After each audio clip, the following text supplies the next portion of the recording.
In our headlines on this Wednesday, May 20th, here in South Korea, government-mediated negotiations between Samsung Electronics and its labor union with regard to the company's performance bonus system are running into rampant obstacles, raising the prospects of a planned walkout starting tomorrow. Here in South Korea earlier on Tuesday, President Jae-myung and Japanese Prime Minister Sanae Takaichi agreed to advance practical partnership in maintaining the flow of supply chains, including those related to energy. Meanwhile, after pausing a scheduled strike against Tehran, U.S. President Donald Trump warns military options remain on the table. Iran, in response, asserts it will open, quote, new fronts if U.S. assaults resume. We start on the corporate front today as critical talks between Samsung Electronics and its labor union resumed about an hour ago after collapse earlier on this Wednesday amid much concern of the broader ripple effects of a planned walkout. For more on this, I have my colleague An Sung-jin standing by on the line. Sung-jin, what's the latest at your end? Right, Sunny. So let's go over the current ongoing situation. Samsung Electronics and its labor union have continued marathon negotiations this afternoon around 4 p.m. During what was thought to be a final round of talks that took place at 10 a.m. this morning, expectations for a dramatic breakthrough had remained high as both sides attempted to narrow differences over compensation and bonus demands. The union had accepted the mediation proposal, but management withheld its decision and declined to sign the agreement, ultimately causing mediation talks to collapse. Just as you mentioned, little over an hour ago, Labor Minister Kim Young-hoon stepped in to continue mediation talks, highlighting the government's growing concern over the potential economic impact of a full-scale strike.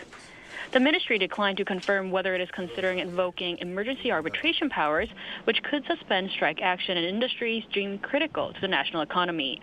But, Sunny, as we can see, officials continue to stress that dialogue remains the preferred solution. The chair of the National Labor Relations Commission dismissed speculation over emergency intervention earlier today, downplaying the likelihood of immediate government action. The Blue House expressed deep regret over the failure of the mediation process and urged both sides to continue negotiations, with President Lee Jae-myung also weighing in by stating that while collective labor action is legitimate, there must be an appropriate line. Right then, Sung-jin, could you tell us a bit more about what has been said by the labor union and the management? Right. The labor union had officially announced this on their website earlier, confirming that they will be proceeding with a general strike as planned to exercise their rights, though we will have to keep an eye on this. There is deep regret that the mediation process ended without management making a final decision. We will enter a full strike starting from tomorrow. Samsung Electronics had also expressed regret over the collapse in negotiations, saying it would continue efforts to avoid what it described as the worst-case scenario. We apologize for failing to reach an agreement and will continue efforts to resolve the dispute. In a statement, management argued that it had already accepted most of the union's demands regarding performance-based bonuses, but added that the persistent demand for compensation for profit-losing divisions would be unacceptable. It also warned that accepting such demands could undermine its core principle that compensation should follow performance. But Sunny officials say that with negotiations continuing, they may reach an agreement before the strike tomorrow. That's all I have for now, but I will be back with updates for our later newscast. All right, Sung-jin, thank you for the latest with regard to the labor management talks over bonuses at Samsung Electronics. Now, also in related news, prospects of a planned walkout at Samsung Electronics rattled the Korean stock market. In fact, Samsung shares tumbled over 4% at one point during trade on this Wednesday before regaining ground to end up 0.1%. The benchmark Kospi lost 0.8% from its session on Tuesday to close at 7,208.9. Pundits believe the local bourse will remain volatile amid efforts to ensure an amicable settlement over bonuses at Samsung Electronics. Back on Tuesday, we brought you live coverage of President Lee Jae-myung playing host to Japanese Prime Minister Takaichi in his hometown of Andong. In this following report, our Yoon Jung-min shares with you a recap of that summit aimed at fueling friendship and promoting practical partnership. To take a listen. The South Korean president himself received his Japanese guest in his hometown of Andong, along with traditional honor guards.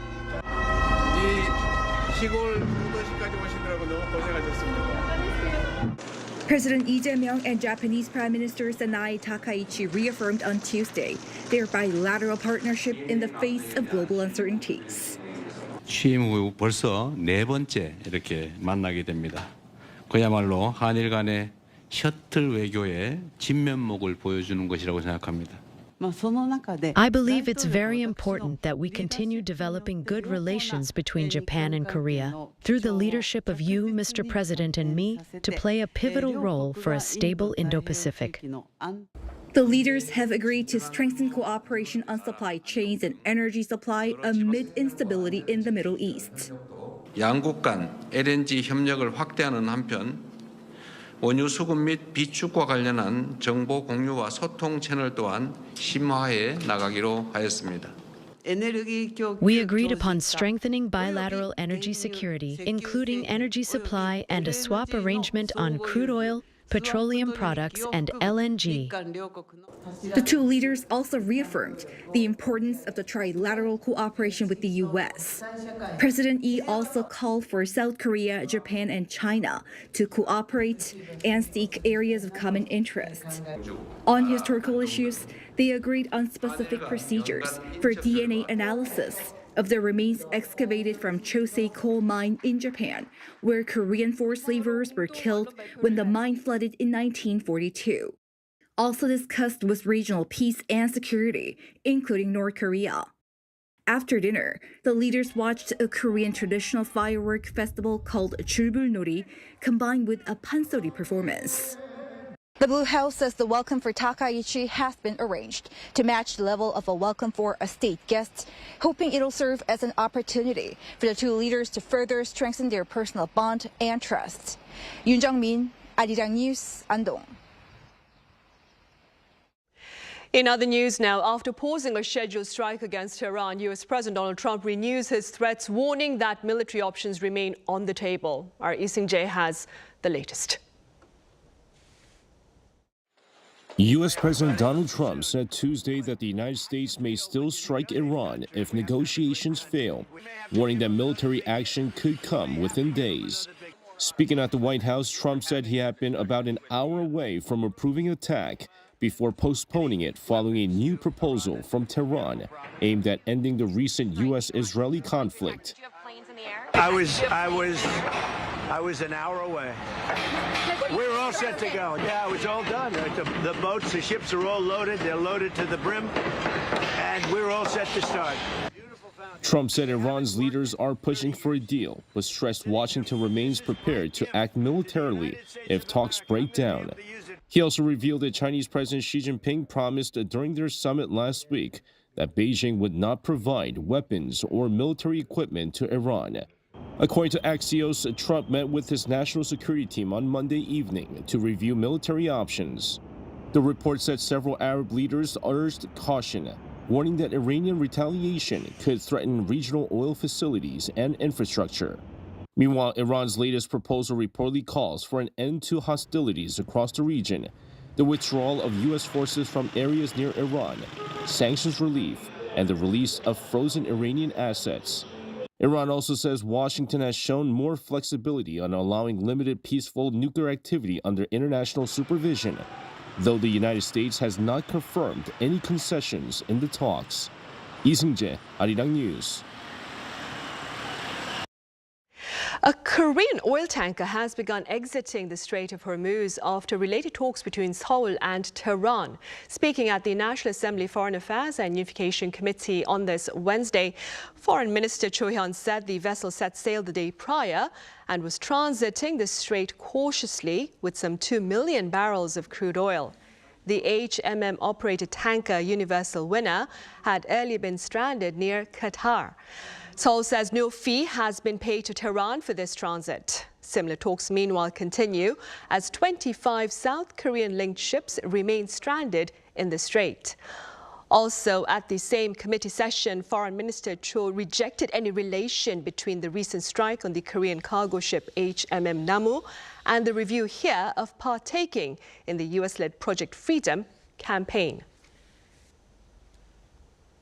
Seoul and Washington will launch bilateral working groups in the near future, including those to put into action South Korea's ambitions for nuclear-powered submarines. Our foreign affairs correspondent Oh Soo-young reports.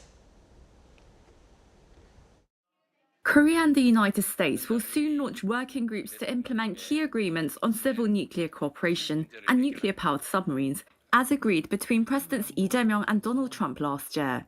Seoul's Foreign Ministry said on Wednesday that the U.S. Undersecretary of State for Political Affairs Alison Hooker plans to lead a U.S. delegation to Korea in the coming weeks. This follows talks with First Vice Foreign Minister Park Yun-joo in Washington on Tuesday local time. The U.S. State Department said this would be an interagency delegation to launch bilateral working groups aimed at implementing understandings reached during Trump's visit to Korea last October. Those understandings were outlined in a joint fact sheet spanning both economic and security cooperation. On the security side, the allies are looking to advance major strategic projects, including Seoul's development of nuclear-powered submarines and greater rights over civilian uranium enrichment and spent nuclear fuel reprocessing for peaceful purposes.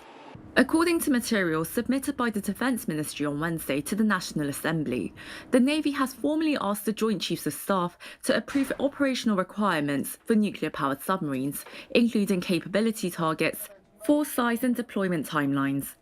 A broader government plan is also expected later this month, setting out construction principles and non-proliferation guidelines.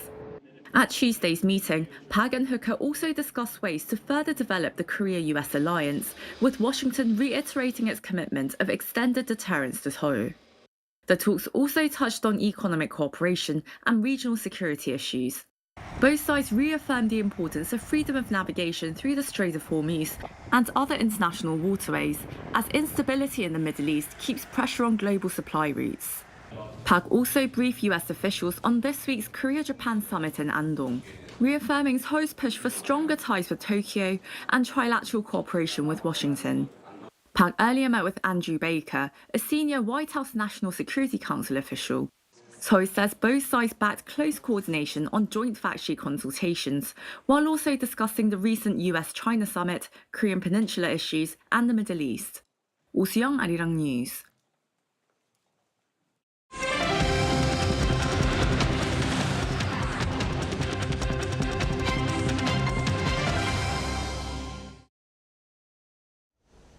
Korean screen productions and their directors are making their presence felt at this year's Cannes Film Festival in more ways than one. Our Cho Young-eun tells us how. As a mysterious beast transforms an isolated village into a living nightmare, a desperate fight for survival erupts into catastrophic levels of chaos, captivating viewers with the overwhelming suspense. One of the most highly anticipated films at the 79 Cannes Film Festival, the Korean film Hope is competing for the festival's highest honor, the Palme d'Or. Returning to Cannes for the first time in a decade, director Na Hong-jin has once again captured global attention with a work many are describing as an entirely new cinematic genre. It started with thinking about how I could approach a crime story, and then how to make it feel different from my previous work. As I kept turning it over in my mind, the story somehow ended up in outer space. Following its world premiere on Sunday, expectations are rising for the film's success at the closing ceremony this weekend. Of course, the actors also did a great job of performing those moments in a way that would allow the audience to take them as witty and humorous. But I'm still curious to see how the audience will take it. At the Cannes this year, Korean film director Park Chan-wook also drew attention, serving as a jury member while receiving France's highest cultural honor. Reflecting on the growing global influence of Korean cinema, Park noted that the international film industry itself has become more open to diverse voices. Korea is no longer considered a peripheral country in cinema compared to 20 years ago. I wouldn't necessarily say Korean films themselves suddenly entered at the center. Rather, I believe the global film industry has become more open to embracing a wider diversity of films. Meanwhile, the team of Gunche also made headlines following the film's world premiere in the midnight screenings, a non-competition section at the festival. Director Yeon Sang-ho once again placed Korean cinema at the center of the global film scene with his new zombie thriller, while iconic actors, including Chun Ji-yeon, celebrated their first official invitation to Cannes with a Korean movie. As Korean filmmakers and actors continue to leave a strong impression on the international stage, their growing influence highlights not only the originality of Korean cinema, but also Korea's expanding cultural presence in the global film industry. Jo Young-eun, Arirang News. In about 2 hours' time, South and North Korea will see their female footballers squaring off in a semi-final match for the regional championship. That being said, our Kim Bo-kyung covers the broader implications of this engagement on the football field. A North Korean women's football team going up against the South Korean side is indeed a rare scene. It has been 8 years since North Korean athletes last visited South Korea to compete in a sporting event, which was the International Table Tennis Federation World Tour Grand Finals in Incheon in December 2018. It also marks the first visit by a North Korean women's football team to the South since the 2014 Incheon Asian Games. Eyes have been on whether this match between Daegoyang Women's FC and Suwon FC Women can serve as a chance to seek a breakthrough in improving inter-Korean relations.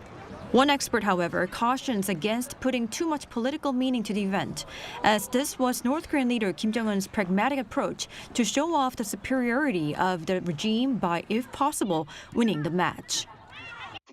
If the women's football team from North Korea performs well, it can show the strength of the regime, raise public morale, and improve the country's image internationally as a more normal state. In that sense, it can serve several purposes at once. The fact that Kim convened a meeting with commanding officers of the armed forces on the day the team arrived in the South and ordered to strengthen frontline units along the military demarcation line shows that the regime's policy of two hostile states firmly remains in place. North Korea sees physical barriers and fortifications along the border as a key symbol of separating the two Koreas into distinct states. In that context, even though a football match between the two sides is being held in South Korea, this appears to be a gesture showing that its two-state policy toward the South has not changed. Still, if small measures of trust can be built while maintaining the pure purpose of sports, the expert added, this could be a small but important step toward peace on the peninsula. Kim Bo-kyung, Arirang News. Meanwhile, an annual event that offers adoptees the opportunity to experience the culture of the country of their birth is currently underway. Our Chung Hae-rim reports from the ground. 95 different stories from 14 different countries gathered in Seoul on Monday, the opening ceremony of the Overseas Korean Adoptees Gathering hosted by OKAG marked the beginning of a powerful collective homecoming. I do not speak Korean. I do not understand all the rules and customs of the culture, but I do eat bibimbap every chance I get. Only later did I circle back to questions of identity and origin. What I can tell you from my own experience is this: my Korean story has just begun. For organization leaders who have dedicated their lives to supporting this community, this return represents a monumental chapter.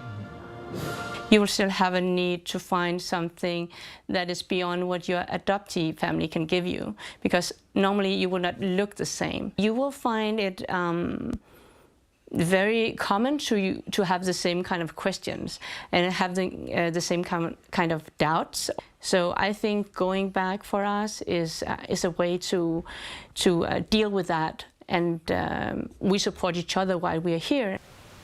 That ongoing journey moves straight into the heart of traditional Korean culture today. Participants gathered at Namsangol Hanok Village to experience a tea ceremony and an etiquette classroom, taking their first steps towards practicing customs they had never known before. For participants like Matthias from Sweden, it's also an exploration of a modern, fast-paced city. So I've just been walking around, feeling the vibe of the city and just enjoying my time here, really. There's not really much to do back home if you're trying to go out at 11, 12 p.m., which is completely different from Seoul. So it's been really fun and yeah, it's very different. It's still just a good chance for me to explore more and learn more about where I'm from. Another way participants connect with their roots is through food. Separated from their birth countries from a very young age, some are even trying traditional 시장 food, such as 빈대떡, for the first time. Whether they're searching for profound, lifelong answers to their past or simply soaking in the energy of Seoul, this gathering proves that coming home has no single predefined tract. Through this event, adoptees embraced their own stories in different ways. 정혜림, 아리랑 뉴스.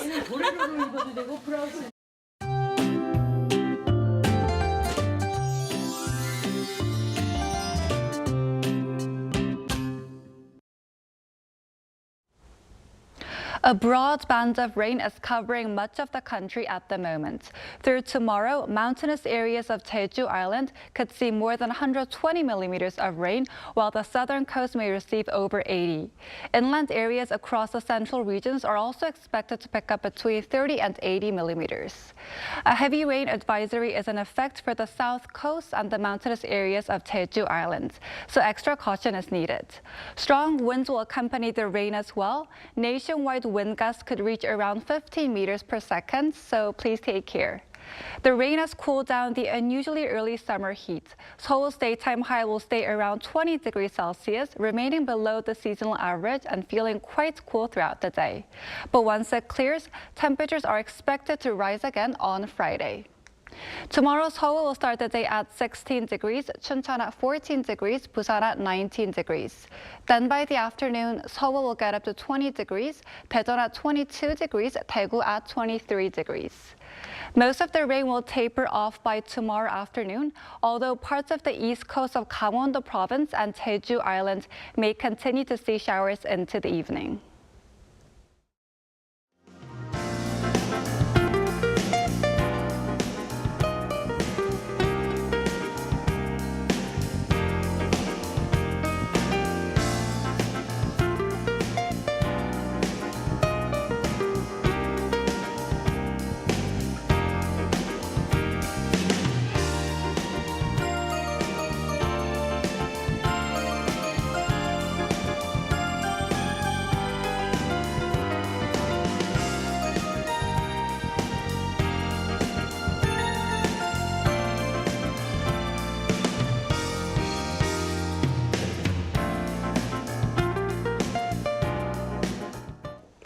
Those are the headlines at this hour here in South Korea. As always, thank you for watching.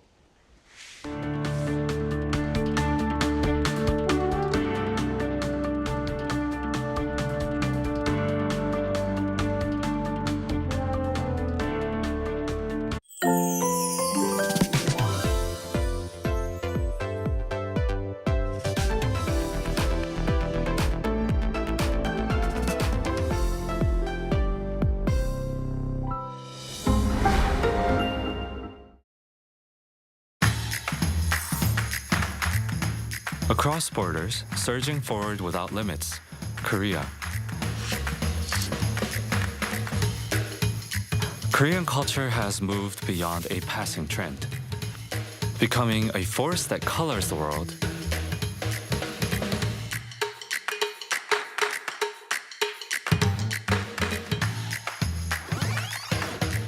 And perhaps its origins trace much further back into our own history.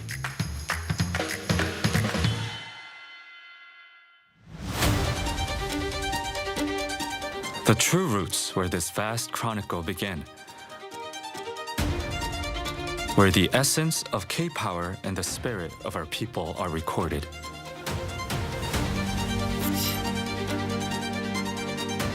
In the 17 seconds you casually pass by, thousands of years are breathing within. The moment your gaze lingers and your curiosity is stirred, the radiant faces of our history begin to awaken.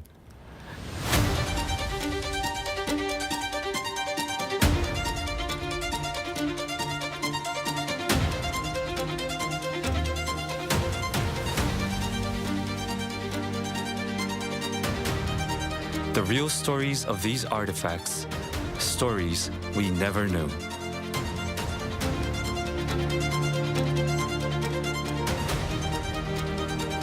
It begins here, now.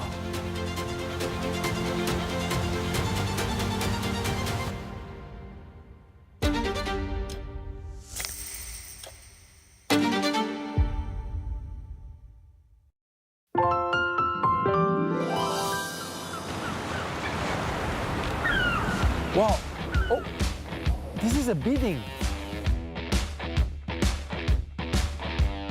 에너지 들어가 있어요. 우와, 맛봐도 돼요? 와우.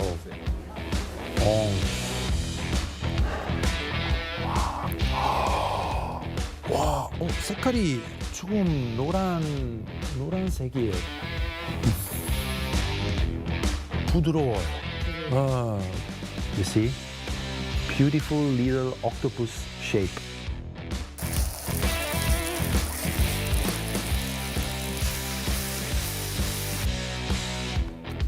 Yes. Perfect.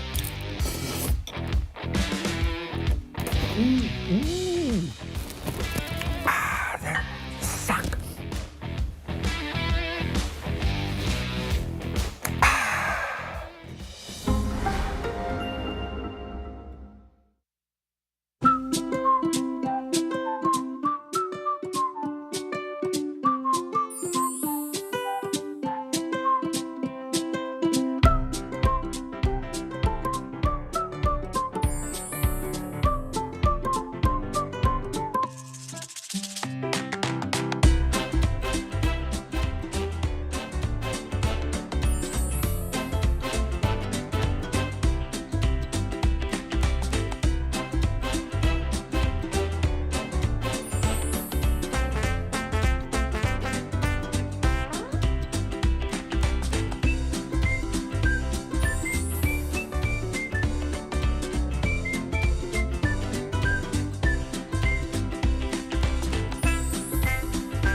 Korean screen productions are back at this year's Cannes Film Festival, and they're making their presence felt in more ways than one. With more press perspective today.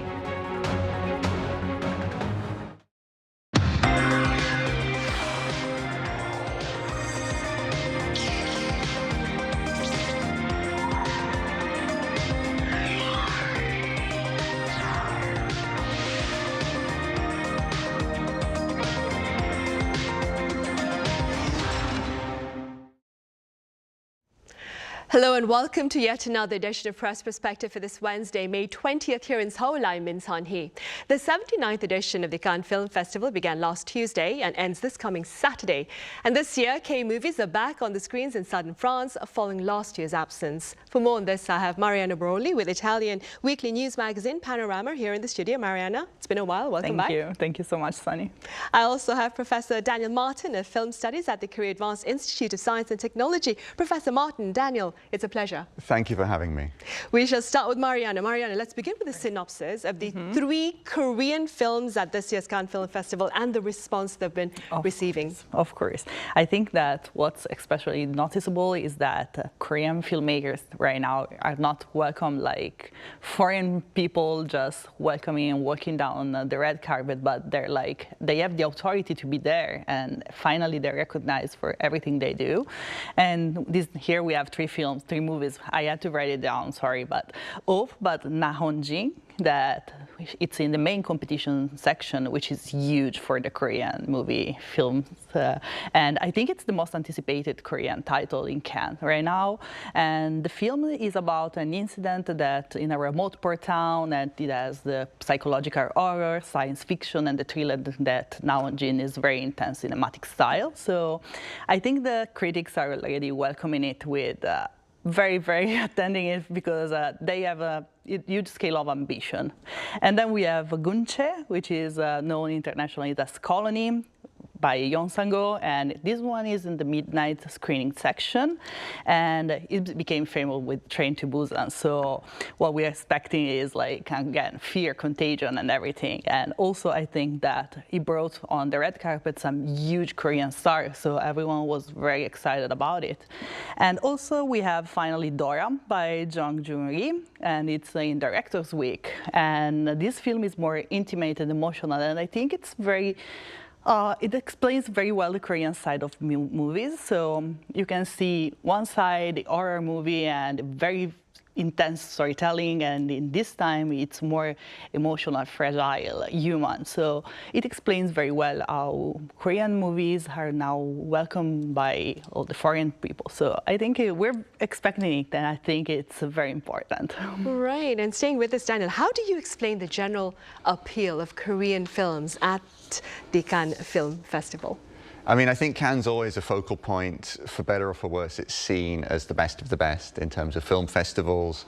Getting a major award there is like kind of winning a gold medal in the Olympics or something. So it's always a point of really intense national pride when a Korean filmmaker wins an award. Im Kwon-taek was the first in 2003 with Chihwa-son. But I think the breakthrough moment, I mean, everybody would agree, was Old Boy, Park Chan-wook's Old Boy. And when it won, I think it was the most visibility that a Korean film had ever really achieved on the world stage. And I mean, of course, the year that that film won the Grand Prix, Quentin Tarantino was the head of the jury. And there was so much, hype and curiosity around Old Boy, because it famously had made Tarantino cry. And everybody wanted, what could be the film that would make Tarantino cry? And so there was a lot of anticipation around its supposedly intense and extreme content.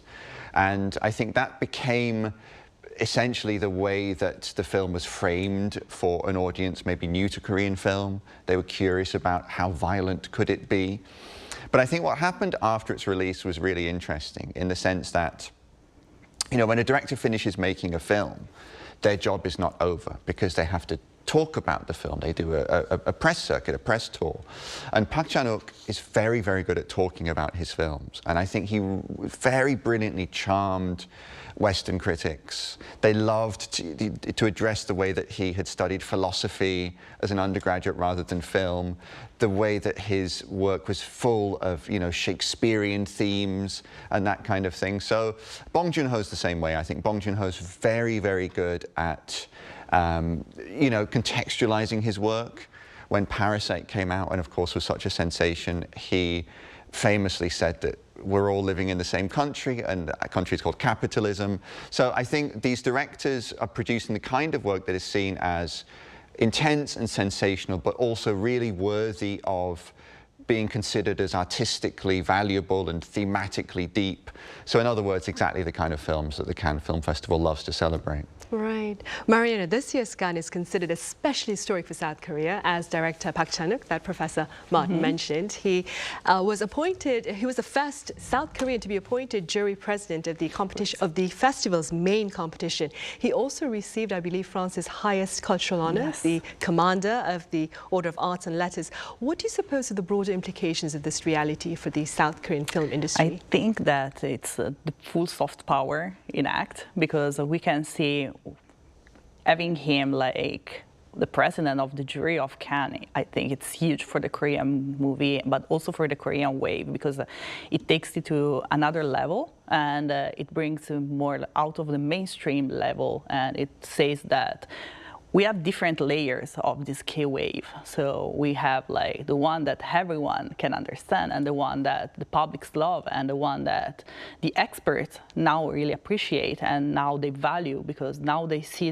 how Korean movie or how Korean dramas or every kind of product made by the Korean entertainment industry is layered and complex, and usually is like everyone loves them for the people that plays part in it, but now even the author and people like Park Chan-wook, that of course they're loved from all the sides of the world, but now they're institutions in the music, in the movie industry. So also the fact that he was awarded with the France Commander of the Order in Arts and Literature reinforced this transformation. So I think that makes not a temporary trend anymore. It's like the key wave is something that it's a global culture right now. So we need to accept it and embrace it and know it even better and start probably studying it a bit more. Right.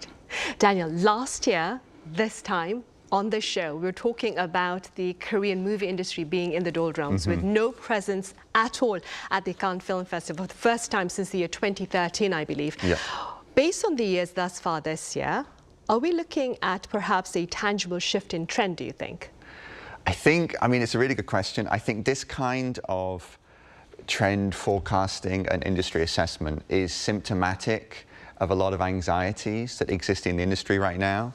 I think that there is a fear that following from, all cinemas took a hit with COVID, I think, all around the world, but I think there's a fear that the industry hasn't yet been able to recapture its health that it had. And I mean, if you look at the history of Korean cinema, filmmaking in this country, there are lots of highs and lows. Coming out of the Korean War in the 1950s, the industry immediately blossoms into what historians call the golden age of Korean cinema that lasts throughout the 1960s, where you really have, the emergence of star actors and star directors making really popular films that the audience was absolutely there to see.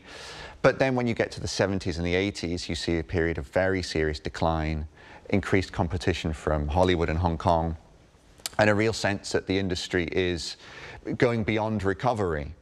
And it's not until the mid-late 1990s we see renewed investment in Korean cinema. A film called Shitty comes out that was a absolute sensation that, kind of demonstrated that this country could produce blockbusters to rival Hollywood, which then saw this amazing flourishing. We might call this a second golden age. Academics call it the period of the new Korean cinema.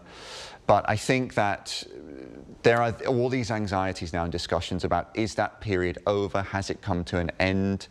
I think they are partly tied to generational shifts in how we consume media. And, because I teach Korean film, when I talk to my students about ticket sales and admissions numbers, they look at me like I'm a dinosaur, because they don't go to the movies and buy tickets. They are watching stuff on their phone, they're watching stuff on their computer, they're just streaming on YouTube. And so I think the industry is at a moment where it is going to have to evolve or die, when it needs to adapt. I think something like, for example, Squid Game was a profound wake-up call to the importance of streaming media. And I think it would be very hard to point at any Korean film made in the last 5 years that had the same kind of impact that Squid Game had. So I think I understand why there are these anxieties and the interest around these films, and of course something like Hope is becoming this symbol of hope, I think, for the industry, and hopefully it will do well this summer when it's released. Fingers crossed for that. Yeah. Speaking of shifts, Mariana, director Bong Joon-ho, who won the highest honor at the Cannes back in 2019 for his film Parasite that Daniel, Professor Martin, mentioned, he's working on his first animated feature film called Ali. What has been shared about this particular screen production thus far? I think that's a very bold move. and we will expect that from Bong Joon-ho, of course. And he also described that as a very ambitious project, and people around him says that it's very difficult and challenging working on it, because I think that what's being shared publicly right now is that it revolves around deep sea creature and human, and so it's like a relationship between combining like emotional storytelling and philosophical things. So I think that choosing animated movie is something very bold from him, because animated movies, when you think about animated movie, you immediately go to Hollywood and Disney. So it's very difficult to think about something else, or you just think about Miyazaki movies. Not everything, not something Korean. So choosing Bong Joon-ho, choosing to do something animated instead of live action, which is like the strongest point in Korean right now, in the Korean entertainment industry right now, I think it's a very strong signal to the Korea and also to the world, the industry around the world, because animation is very difficult to be accepted from adults. Sometimes it's like, oh, we're seeing a movie, an animated movie, or it must be some kind of kid story. But from what is shared, we know that it's not. It's something more. It's something way layered, way different. So I think we need to wait and see what is going to happen. But at this stage of his career, I think it's the right move from him. And we didn't expect that, but I think it's like the natural course of the event. And it's bringing a new era for like the Korean wave, probably right now. We knew manhwa, and we knew that some kind of short stories seen like on Netflix or something on platforms like that. So I think right now it's the time for movies to become animated as well. So I think we're going to see more of them very soon. Right, and against the backdrop of this reality, Daniel, CNN claims that South Korean animators, they have been the invisible, and I'm quoting, invisible workforce behind many of North America's most popular cartoons, including The Simpsons. And CNN quotes you with regard to this particular coverage. Could you tell us a bit more about Korea's standing in the global stage with regard to its skill in animation? Absolutely. I mean, I do think that the infrastructure here for animation is incredible. I think it's larger than most people realize. I think there's much more going on than most people are aware of. And the Korean animation industry, the animation studios here, have a very, very proud reputation for doing high quality, high speed work. As you said, The Simpsons is animated here in this country, but a vast number of other American and Japanese TV animations and theatrical animations are also partially at least produced in South Korea. Stuff like Family Guy as well. And so, you know, you're right to use the phrase invisible workforce, because nobody thinks of The Simpsons as a Korean animation. It's completely, in terms of its creative identity, an American product. And so what I've been seeing over the past couple of decades now really is an increasing sense of frustration among Korean animators. They want to be known for more than simply this kind of efficient labor. They want to be recognized as creative, as capable of producing artistic works of their own. And I think this is the big chip on the shoulder of the industry right now, is it hasn't produced enough successful original animation. Maybe Bong Joon-ho can help to change this with his next production. But I think what is being sought by a collective of an animation community here is a kind of an intangible change, where we are seeing the reputation of Korean animators being recognized as creative. We're seeing them being viewed as artistic. Because, I mean, to give you an example, the most successful Korean film ever released in America came out last year. It was an animation called The King of Kings. And it's a religious film about the life of Jesus Christ. So technically, it's a huge success for the Korean animation industry. Korean animated film is now #1 in America. But again, I don't think anyone's really recognizing that as Korean. And so we see, I think, a really strong desire to to produce works that are recognizably Korean, that are proudly Korean, because it's happened with Korean music. Obviously, K-pop has been huge. It's happened with Korean films and TV drama.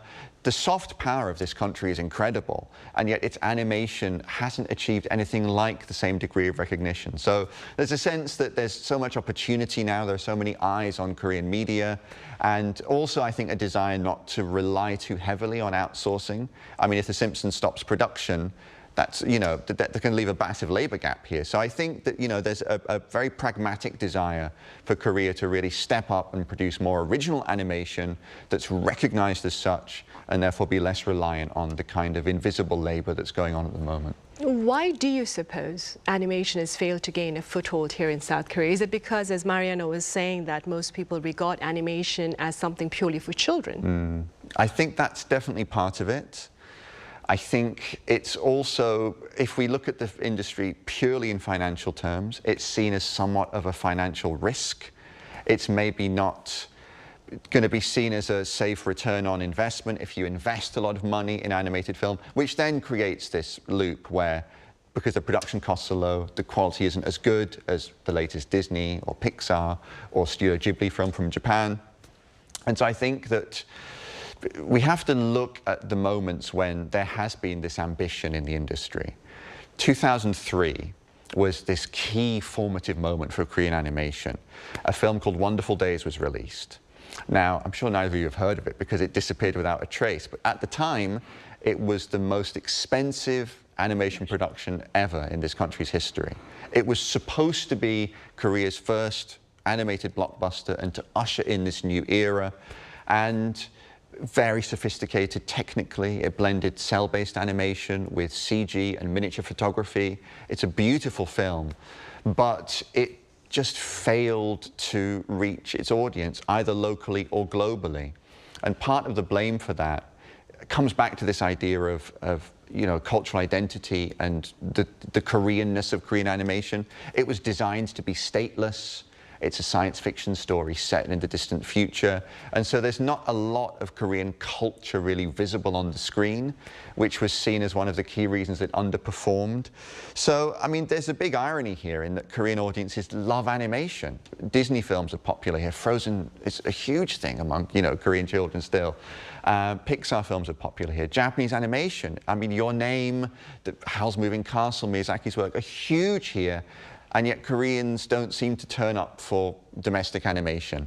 And I think that we need to find a way to reach that audience for this to work. All right. Well, pundits believe that K-pop demon hunters may change the game going forward. Mariana, that being said, what have you been hearing on the ground about the prospects of Korea's animation? I think it's like a very cautious optimism, because what the professor was saying is the perfect picture of the industry right now. And actually animation is still perceived, as we said, like very mainly for children. So even though we have some amazing products that disappearing without leaving a trace in a very, very fast time, and K-pop demon hunters might be changing that, but it's also perceived as an American product mostly.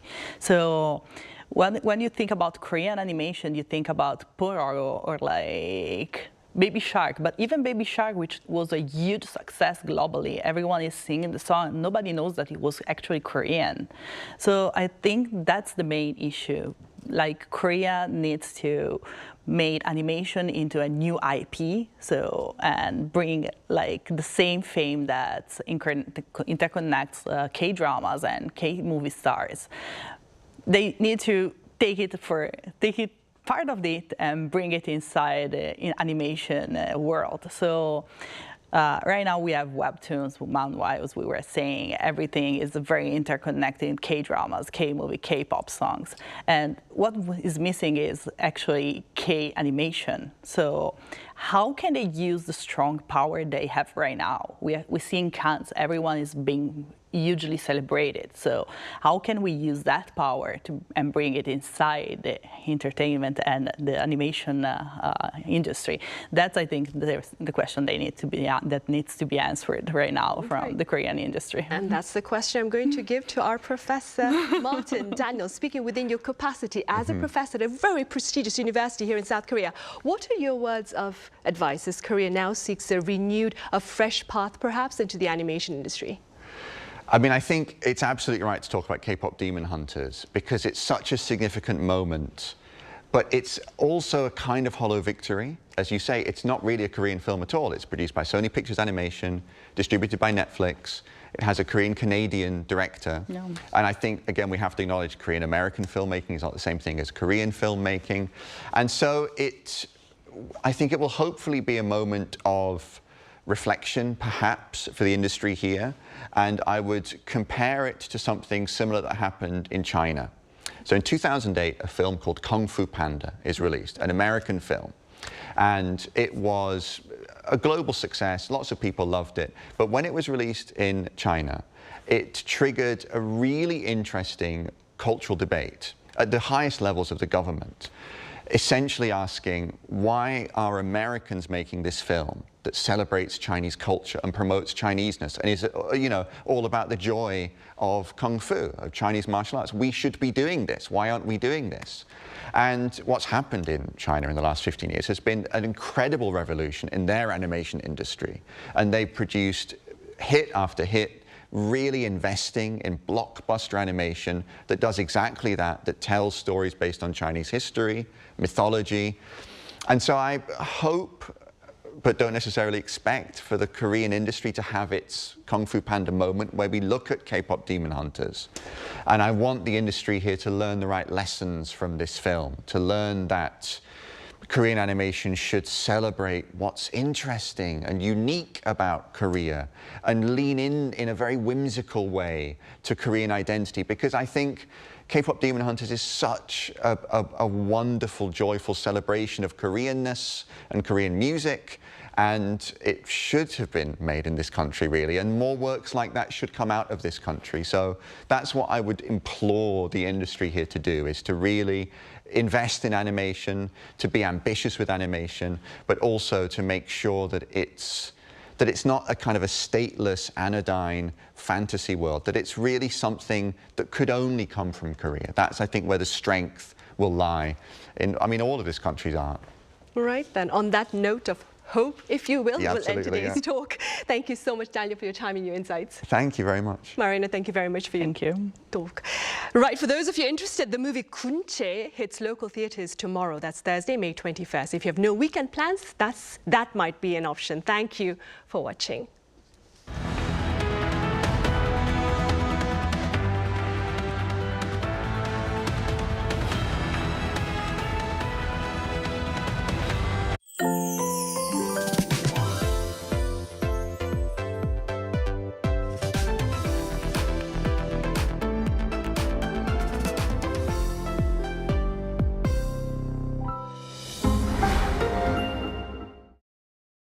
How to survive in Korea. Cafes.